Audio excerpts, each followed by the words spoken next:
Hola, soy Alba Alonso y puedo ayudarte a encontrar tu bienestar o aumentarlo a través de la alimentación saludable, de los masajes y del mindfulness.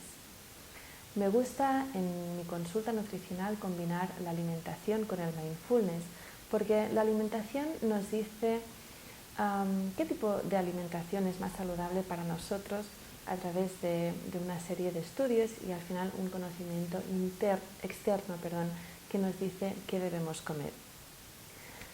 Pero no a todo el mundo le sienta bien el mismo tipo de alimentación o los mismos alimentos.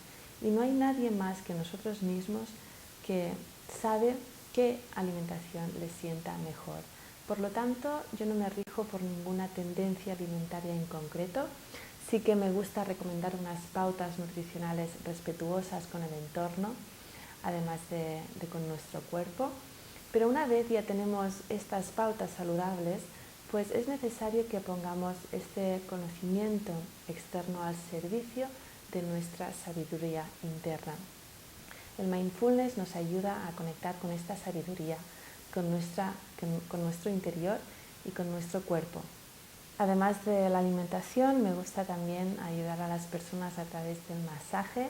El masaje nos ayuda también a conectar con nuestro cuerpo, con nuestro placer, con nuestra paz interior, y es también una muy buena herramienta para gestionar la ansiedad que muchas veces nos lleva a comer compulsivamente.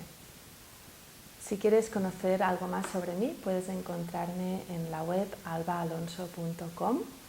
Ahí puedes contactarme, puedes ver un montón de información y te recomiendo que te suscribas al boletín, que lo puedes hacer a través de la web o a través del enlace que vas a encontrar en la descripción de este vídeo si lo estás viendo desde YouTube. Además, te invito a seguirme en las redes sociales como Facebook e Instagram. Espero encontrarte en este camino del bienestar y verte pronto.